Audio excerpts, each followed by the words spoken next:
Hi friends, welcome to our channel. இன்றைக்கி நாம் வாழைப்பழம் வச்சு பணியாரம் எப்படி செய்யுதுன்னு பார்க்க போகிறோம். வாழைப்பழம் வச்சு பண்ணுறதுனால ரொம்ப ஹெல்த்தியாகவும் டேஸ்டியாகவும் இருக்கும். ஸோ கண்டிப்பாக நீங்களும் வீட்டில் ட்ரை பண்ணி பாருங்கள். இப்போ இந்த ரெசிபி எப்படி பண்ணுறதுன்னு பார்க்கலாம். இன்றைக்கி நான் 4 கனிஞ்ச வாழைப்பழம் எடுத்திருக்கேன். அதை கட் பண்ணி ஒரு மிக்ஸி ஜாரில் சேர்த்துக்கிறேன். அது கூட 3 ஏலக்காய், 1/2 கப் நாட்டு சர்க்கரை சேர்த்து தண்ணி விடாமல் அரைச்சி எடுத்துகிட்டு வந்துடலாம். இதை ஒரு பவுலில் மாற்றிக்கலாம். இது கூட 1 கப் கோதுமை மாவு,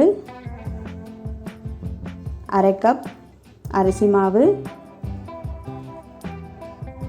உப்பு 1 பிஞ்ச், 1 டேபிள் ஸ்பூன் துருவின தேங்காய் இதெல்லாம் சேர்த்து கலந்து விட்டுக்கலாம். இப்போ தண்ணி எதுவும் சேர்க்காம முதல்ல கட்டியாக இல்லாமல் கரைச்சி விட்டுக்கலாம். இப்போ கொஞ்சம் கொஞ்சமாக தண்ணி விட்டு மாவு பக்குவத்துக்கு கலந்து எடுத்துக்கலாம். தண்ணியை கொஞ்சம் கொஞ்சமாக சேர்த்துக்கலாம். ஒருவேளை நீங்கள் தண்ணி அதிகமாக சேர்த்துட்டிங்கனாக்கா அரிசி மாவோ இல்லாட்டி கோதுமை மாவோ கூட சேர்த்து திக்காக கரைச்சிக்கலாம். இப்போ மாவு ரெடி ஆகிடுச்சு. இதை ஓரமாக வச்சுட்டு பணியாரக்கல்லில் சூடு பண்ணிக்கலாம். இன்றைக்கி நான் ஆயில் வச்சு செய்கிறேன். இதுக்கு பதிலாக நீங்கள் நெய் கூட சேர்த்து சூடு பண்ணிக்கலாம்.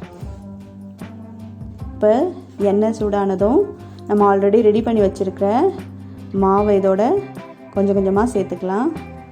ஃபுல்லாக ஊற்றணும்னு அவசியம் கிடையாது. 3/4 அளவுக்கு ஊற்றினாலே போதும்.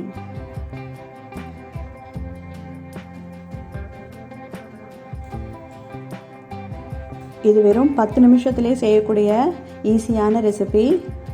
இப்போ நல்லா வெந்து வந்திருக்கு. திருப்பி விட்டுக்கலாம்.